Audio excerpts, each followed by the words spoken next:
Hey everyone, I'm Chef Dennis and welcome to Around the Kitchen Table. And it's not a beautiful day in Florida, but it's still a nice day. It's a little cloudy here, but it's still around 75, 77 degrees. So for December, I'll take it. You know, I do miss the little chill. Susan, how you doing? I'm good. I'm pretty good, Chef. And it's cold and gloomy, and it's wonderful Christmas weather up here. And I'm driving around with, I don't know if I mentioned it last week. I don't think I did. I'm driving around my car with a Christmas tree. You know how you get it from the Christmas tree farm, and it's all net netting? Mm-hmm. So it's all like that, and then there's Christmas lights all over it and a star at the top.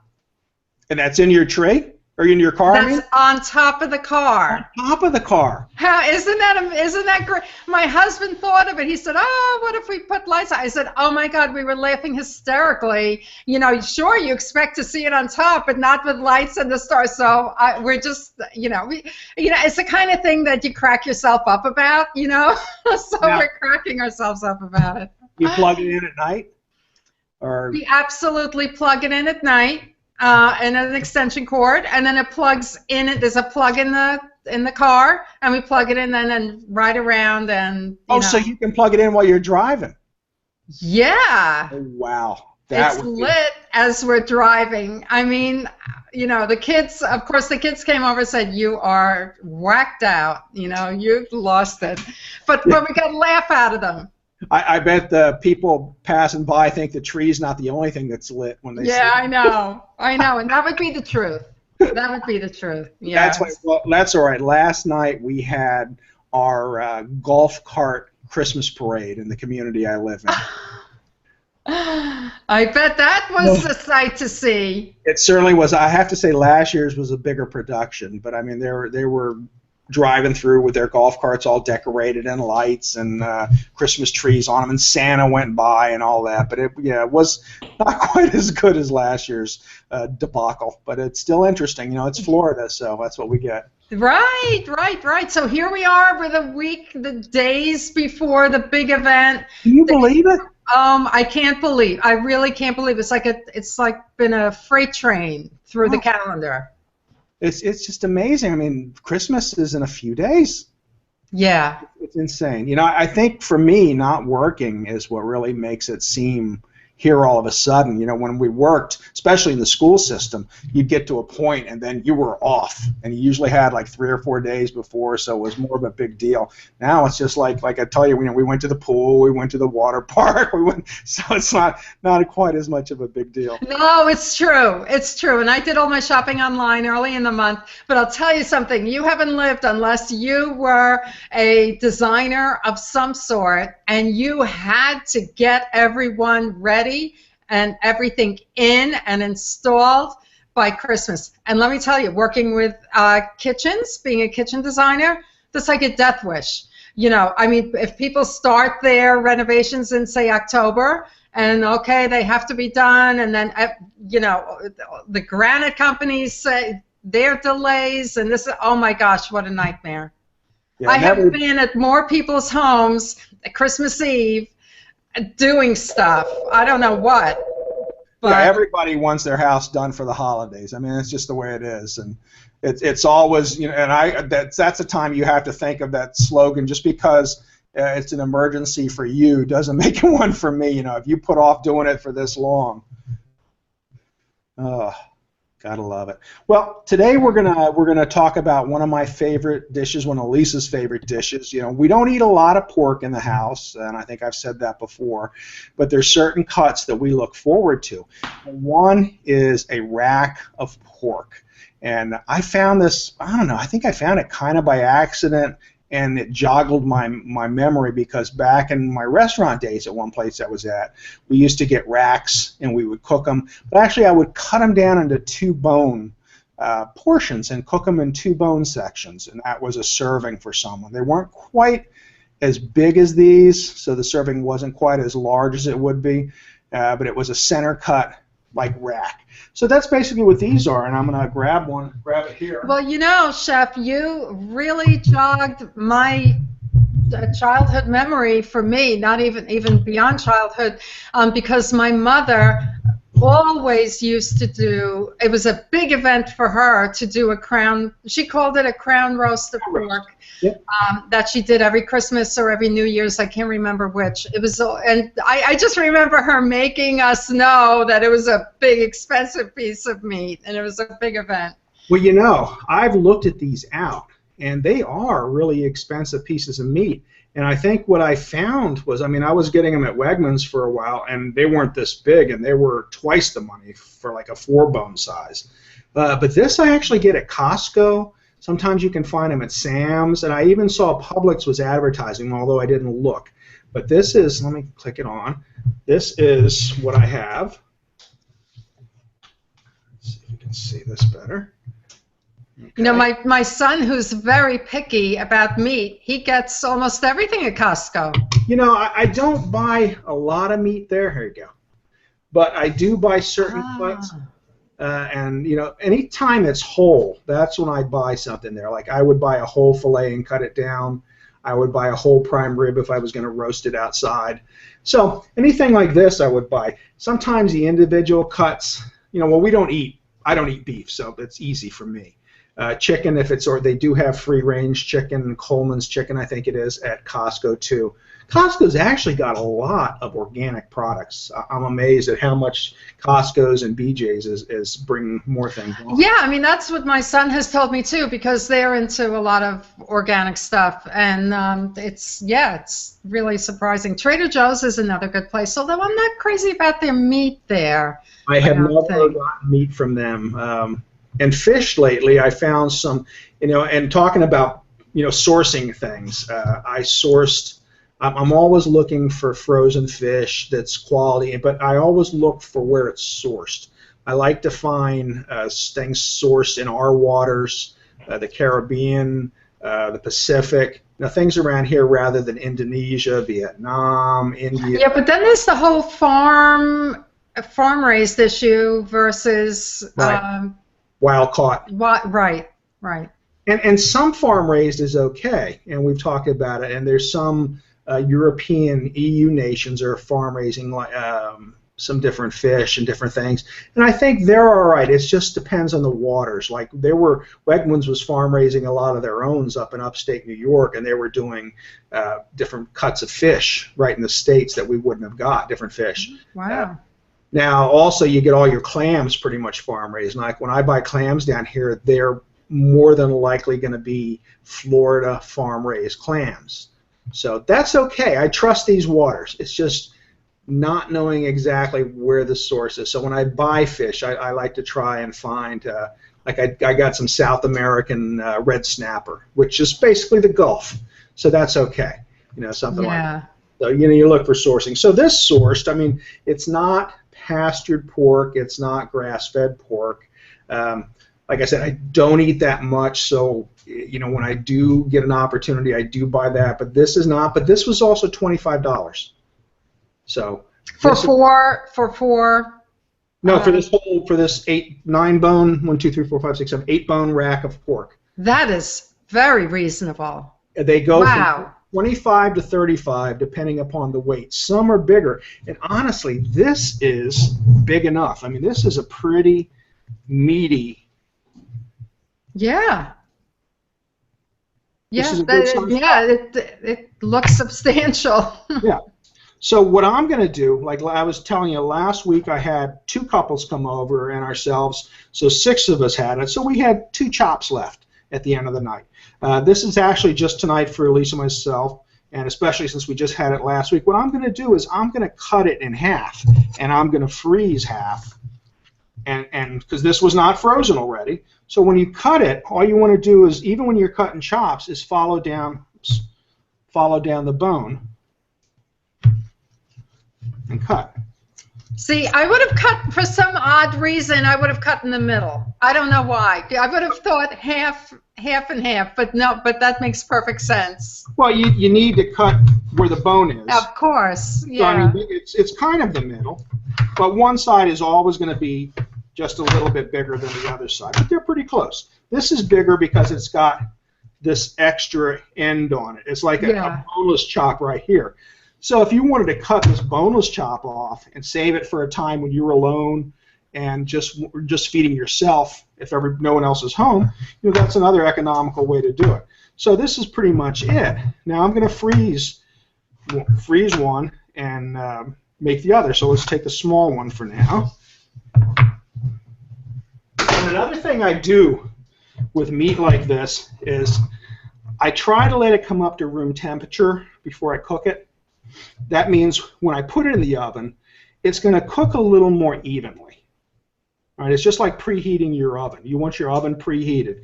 Well, if I let this, it's not warm by any stretch of the imagination, but it's not ice cold. It's been out for about an hour. So it's given it a time to kind of come up to temperature. When you cook, you want the fat side here on the top, because as it cooks, the fat's going to melt and it's going to go through the meat. So it's going to help flavor the meat and keep it moist. So I'm also going to season the top. So as the fat melts, it'll help bring some of the seasonings through the meat. Very simple. All right, so all I do here is take some mustard, and I like to put a nice heavy coat of any kind of brown mustard on here and just rub it in here a little bit. And for me, it's just a way to keep the spices on too. And I go real simple. I'm a chef. I can make you all kinds of things. But if I can take a step out of something and make it a little simpler and make my life easier, I like that. I just love mustard and meat. There's a chicken that I do. I put mustard underneath the skin of a chicken, and it's just so it just changes. It's so savory. It gives you such a good flavor. So I buy the seasoning called Montreal steak seasoning. Oh, yeah. I love it. I mean, I use it on potatoes, on roasted mushrooms, on some other vegetables, but especially with pork. I don't like it as much on beef, but on pork, when I'm doing a roast pork loin for sandwiches or this kind of a pork, and it's pretty much, it's salt and pepper. It's but it's got some other garlic in it and some onion in it. So I make a little bit of a cap with this, a seasoning, and I layer it on, probably more than you need to, but I'm not going to eat this. All right, it's not like people are saying, oh, it's so salty, yada, yada, yada. Well, I'm not going to eat this seasoning. It's going to stay on the side. So let me ask you a question. Is this thicker sort of topping, does that help keep things moist? Well, it's a crust, and anytime you're putting a crust on it, it's going to protect the meat a little bit. I don't know so much as it's help keeping it moist as much as you're just adding the crust to it and seasoning. It gives it a nice appearance when it comes out of the oven. I think the moist part is coming from the fat, and as the fat seeps through it. And depending upon the cut of meat. I've had some of these that were not as tender as other ones. The one I had last week was so tender, it was really one of the better cuts. And then it depends how you serve it. Like you can serve it with just pan juices, or you can serve it with a gravy. And last week I made a marsala gravy, mushroom marsala gravy. I just made up a small amount with the roux, and then when they came out of the oven, I poured the pan juices into it, and that was a really flavorful gravy. But you can just serve it just with the juice that's coming out of it as it's cooked too. Okay, so let me just ask you, does that also mean that with that crust on, will the fat get crispy? No. Or will it not? It won't. It will not. This is gonna, it'll render down. The fat's gonna render down. You're not gonna see almost anywhere near as much fat as there. A lot of it's going to get rendered and cooked into the pork, and that's just one of the beauties of pork and how pork works, more than beef almost. But this is just going to kind of settle down on the top of it. You almost won't see it, and then, like I said, when I go to eat it, I'll scrape most of it off. I'll leave some of it on, but I'll scrape most of it off. And really, you're eating down this side of the pork too, where the meat is. You're not eating the very top of it as much. But it's not going to get crispy. It's going to get kind of pretty. And I did put a picture on our on the page of a finished one, Yes, I saw that. And it's not that the fat's getting crispy at all. The fat would if you didn't coat it with anything. But again, so much of it is rendering down through the pork And there's not a lot of fat left over in the pan either. So that's something to be thankful for. So I'm going to put this, and I didn't get them out, so let me get some real quick.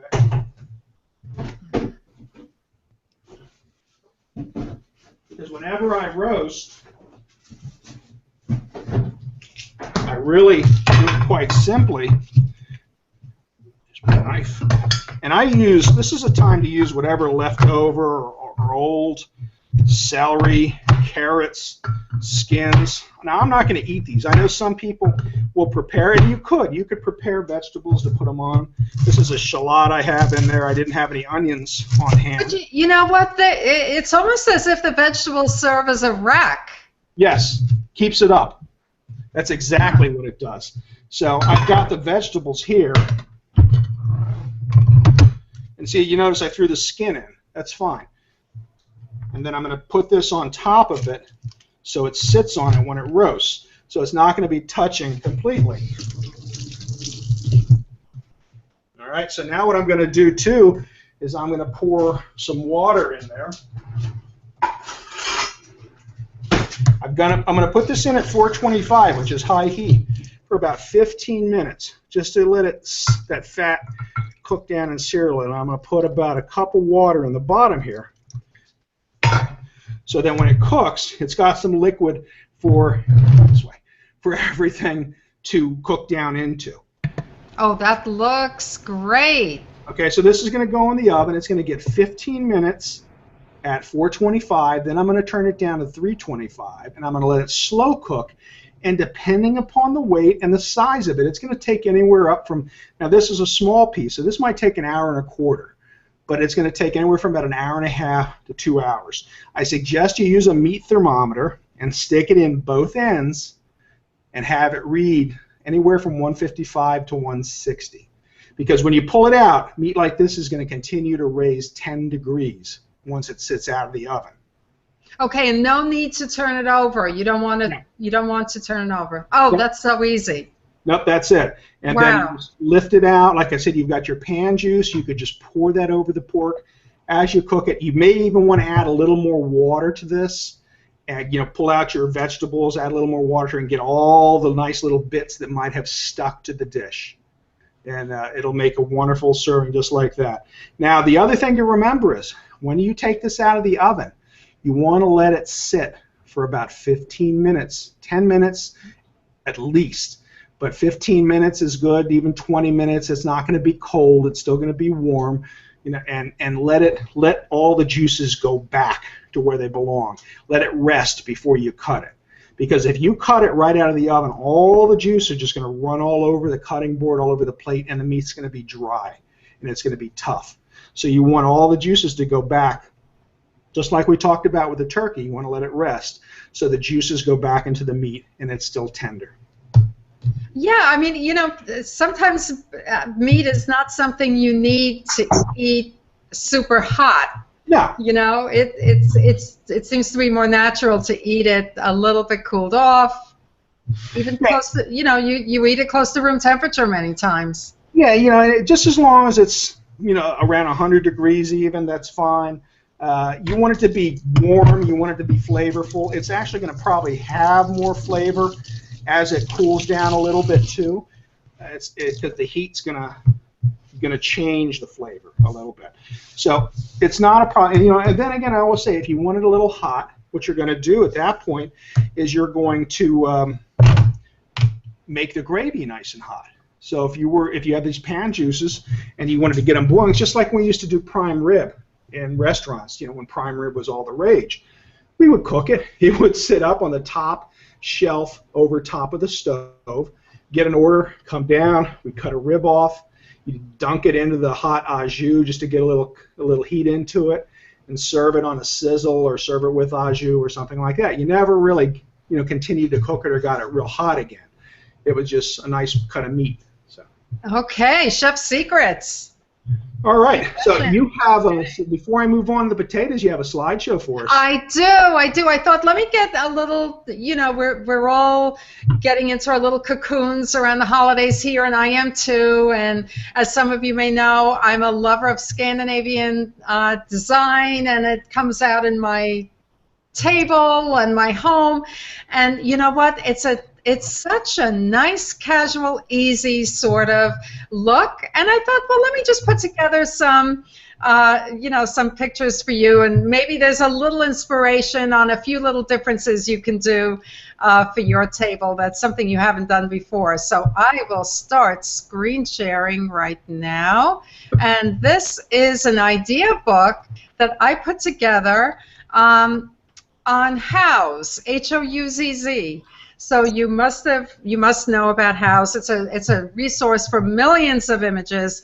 And here we begin with something which I've said before, as simple as a bare tree, believe it or not, with a few decorations, lots of white, earthiness. That's what we see a whole lot of in Scandinavian design, is earthiness. Kind of like truthiness, except it's earthiness. And here we go, typical of Scandinavian design. Again, lots of whites, pale colors, logs in a faux fireplace there, white light floors, and then you have a mix. You have a mix of some new and some old things. Here, this is sort of like a country look, but it's very light. The ceiling is very light wood instead of dark. And then we have pops of color with the painting, old style paintings, but typically you will see plaid, some plaid fabrics, and again a foundation of maybe a very soft gray, turquoise you see quite a bit, and coral, gorgeous together. Here is a couple of fun things to put on the table: a vintage pitcher, a basket. Sure, I mean, doesn't everyone put logs on their table? So, so here's a fun look. Just do what you find out in the backyard, and add some flowers, and it's lovely. It can be so lovely. Again, the plaid, the winter kind of tablescape, and it's just so cozy. A lot of this is cozy when you use natural organics and in your design, and some overscale. Remember, from time to time I talk about overscale things. It's unique, it's different. Here you go. I mean, this is, to me, it's very sculptural. And what do? You go in the backyard, you get a branch, a fallen branch, put in a glass vase, and it's something, and if you make it very tall and broad, it's cool. And I just like this picture. Again, it has some soft grays, very soft, kind of blue grays and white and natural light color woods, and it's a warm, warm look. Here's the kitchen. Now the countertops are mostly not cluttered, and sure, you have some small objects here, but you can work in your kitchen so much better, so much easier if you keep your countertops uncluttered. And the wallpaper here, very, very large prints, so you see that too in Scandinavian design. Again, here we go, just a pleasant, adorable little branch. And I don't think, going all white on every single surface, that can be extreme to some of us, but you see a lot of it. Skins, whether they're faux or real skins, you bring them out in the, in the winter. You put them on chairs, you put them on benches, and again, this is just casual, very casual, but there's an elegance to it, and that's the thing about Scandinavian designs and design. And even look at those that curtain rod is a branch, but yet you have that wonderful chandelier, the classic Scandinavian clock, and a punch of color. Scandinavians, every country loves a punch of color, and it just adds style. It really adds style. And talk about color, here we go again. And you know what? Paint is so easy to change. I mean, if you have one wall and you want to do something new and different, paint it a really cool color. And here, of course, then Scandinavian design is also defined by neutrals and the soft grays and even some dark, some dark colors. Very common, the teak or mahogany, that's red, and light blue is a complementary color, so these go very, very well. Again, the lights and the whites. And now, I'll tell you something. In your kitchen, if you have a neat kitchen, if you have nice lighting and if you get good chairs, the whole entire look will be elevated. It will be much more upscale. So invest in those chairs and even into your kitchen eating area. And here's just a simple, lovely, easy going. I mean, this, I don't know, to me this just says 1960, 1965. But, done well, and I would take this room today. I think it's lovely. Very, very, very mid-century. Very mid-century. And now here's a lot of frou-frou. I call it frou-frou. So this is the other extreme side of Scandinavian design. There's a lot of sides to it. And then we go to simple and bare and modern. And again, here's kind of a mix, colorful, a lot of art. This is a mix too. You have the design of the cabinets, and then you have the simple modern chairs. Again, a beautiful chair. Then you don't even feel like you're in a kitchen or near a kitchen.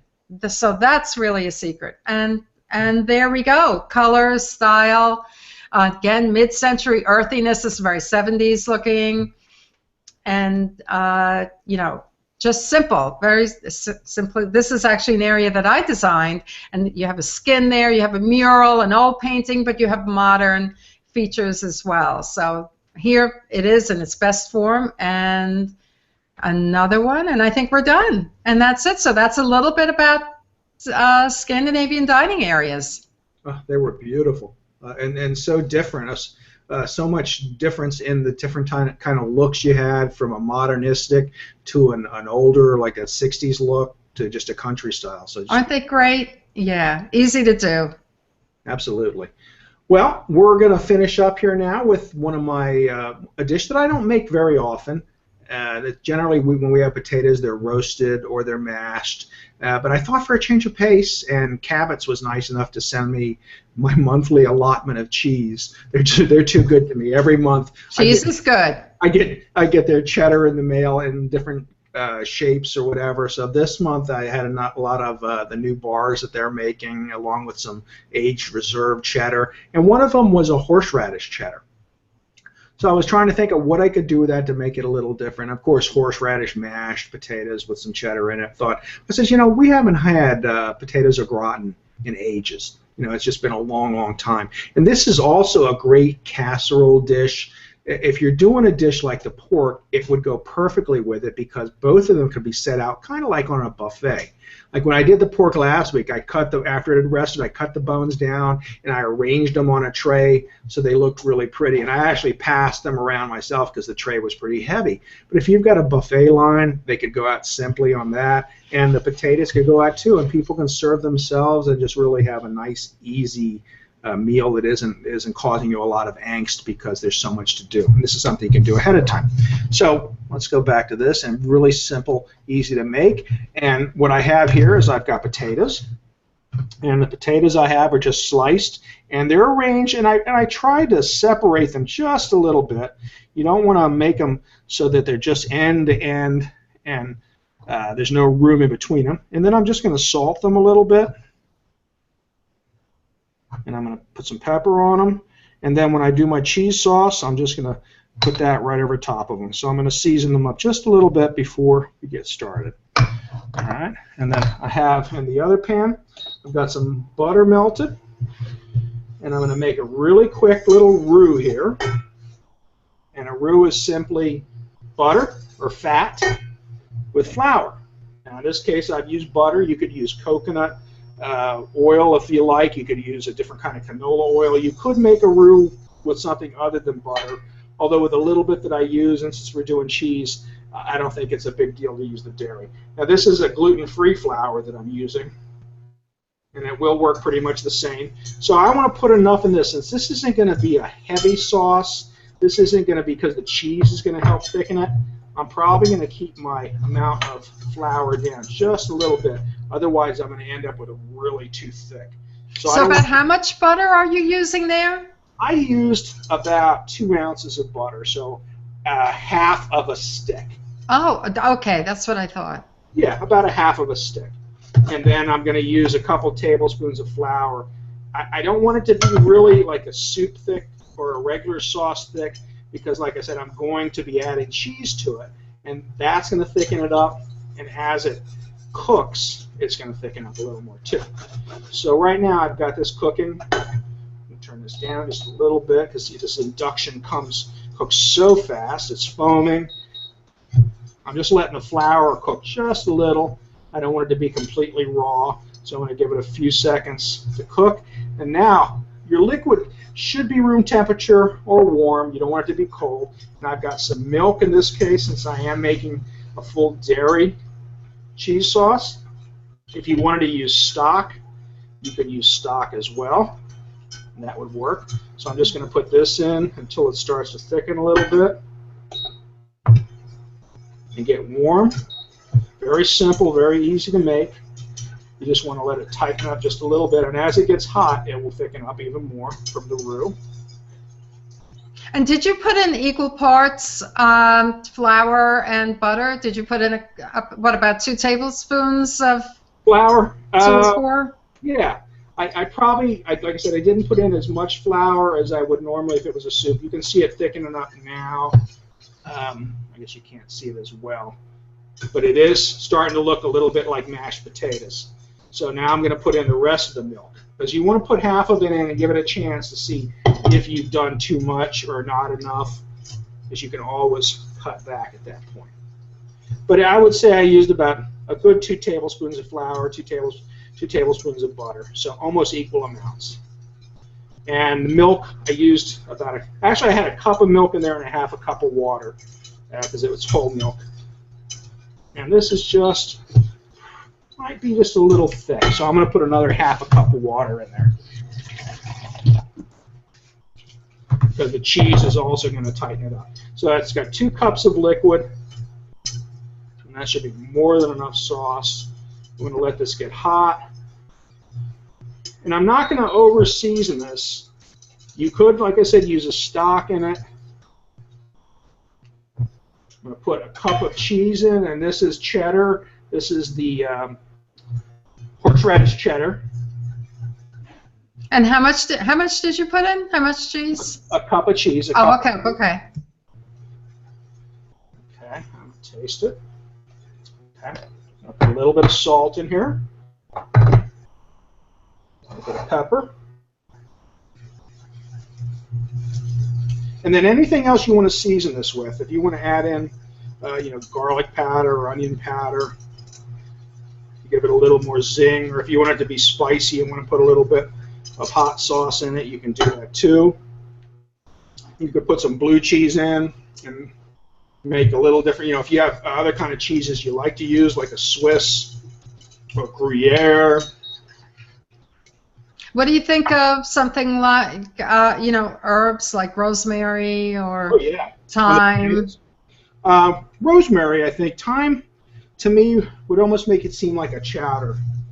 But I think, and you can also roast these potatoes first. Let the cheese sauce cook a little bit more. Cover them not quite so much, just like give it more of a sauce kind of a thing, and then pop them back under the oven to brown a little bit. So you can get away with less sauce that way. Okay, so that's done there. And then it would be like a roasted potato. So if you wanted to do a rosemary roast potato, that would be a lovely new way to serve a gratin. Now let me ask you, can you do this the day before? Yes. You can very well do the pork. You can set the pork up. You can set the potatoes up. And then I'm just going to kind of try and get a little bit of that cheese sauce in between them a little bit.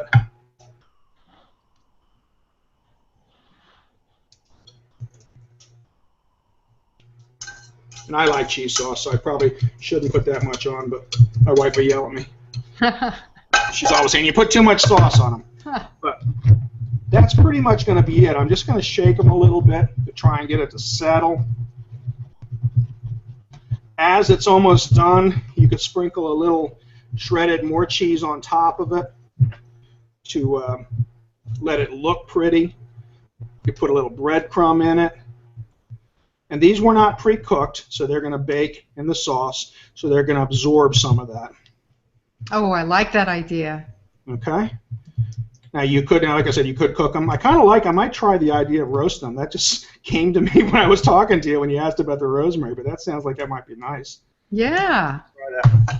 And that's pretty much it. And that's going to go in the oven for about, I mean, you can't see much color here. It just looks kind of white and bland, but it is yellow. You want to keep a little bit of maybe chopped parsley or another fresh herb to decorate it with when you're serving it, or when you take it out of the oven, or a little breadcrumb or a little other cheese, something to give it a little splash of color. I think it just you know what? It sounds savory.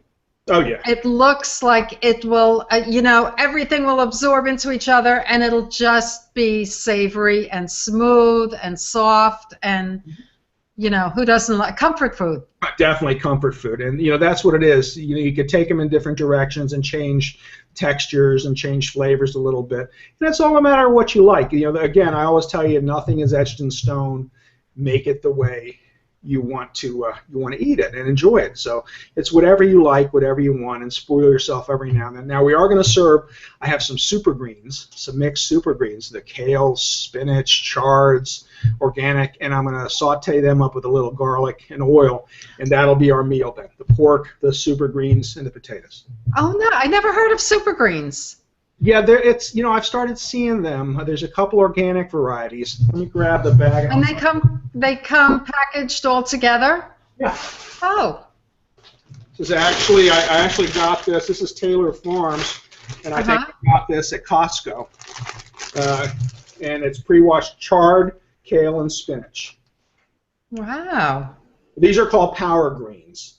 I can't remember the name.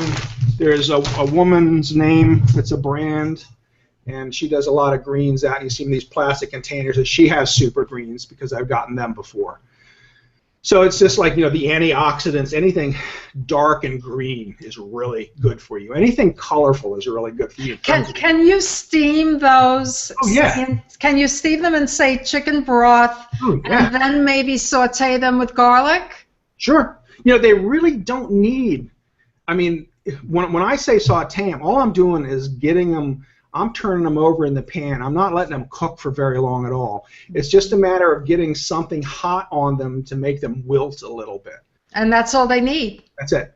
Okay. That's it. It's like, it's minutes. It's just like cooking fresh spinach, and a lot of this stuff doesn't even quite take that long sometimes. So it's just turn it over in the hot liquid, and like I said, it doesn't have to be oil, or it could be coconut oil, or it could be any oil that you like, and you don't need a whole lot.